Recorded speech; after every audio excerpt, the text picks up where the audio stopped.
ಈ ಸ್ಥಳೀಯ ಸಂಸ್ಥೆಗಳಲ್ಲಿ ಹೇಗೆ ಜಿಲ್ಲಾ ಪಂಚಾಯತಿ ಮಂಡಲ ಪಂಚಾಯತಿ ಮಾಡ್ತಾರೋ ಅದೇ ರೀತಿ ಸರ್ಕಾರವೇ ಎಲೆಕ್ಷನ್ಸ್ ಮಾಡಬೇಕು ಅಂತೇಳಿ ಗವರ್ನರ್ ಹತ್ರ ಬಿಲ್ಲನ್ನು ಅಪ್ರೂವ್ ಮಾಡಿಸಿ ಅದನ್ನು ಸ್ಥಳೀಯ ಸಂಸ್ಥೆಗಳಲ್ಲಿ ಯಾವ ರೀತಿ ಇದೆಯೋ ಸರ್ಕಾರ ನಡೆಸಬೇಕು ಅಂತ ಮಾಡಿದೆ. ಅದನ್ನು ಮಾಡಿದಾಗ ನನಗೆ ಸ್ವಲ್ಪ ಹೇಗಿನ ವಿರೋಧ ಆಯಿತು.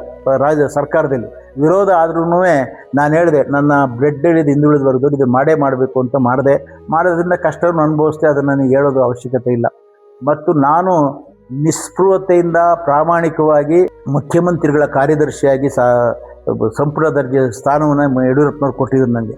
ಆ ಸ್ಥಾನದಲ್ಲಿ ನಾನು ಪ್ರಾಮಾಣಿಕವಾಗಿ ಕೆಲಸ ಮಾಡಿ ಅವರ ಕಷ್ಟ ಕಾಲದಲ್ಲಿ ನಾನು ಭದ್ರವಾಗಿ ನನ್ನ ಮನೆ ಒಡೆದ್ರೂ ಸಹ ಅವ್ರ ಜೊತೆಯಲ್ಲಿ ಭದ್ರವಾಗಿ ನಿಂತೆ. ನಿಂತಾಗ ನನ್ನ ಸ್ವಾರ್ಥಕ್ಕೋಸ್ಕರ ಯಾವುದೇ ಒಂದು ಆರ್ಥಿಕವಾದಂಥ ಬೆನಿಫಿಟನ್ನು ತೆಗೆದುಕೊಂಡಿಲ್ಲ ಅಥವಾ ಒಂದು ಸೈಟನ್ನು ಮಾಡ್ಕೊಳ್ಳಿಲ್ಲ. ಆಗ ನಾನು ಅವರಲ್ಲಿ ಮನೆ ಒಂದೇ ಮಾಡಿದ್ದು.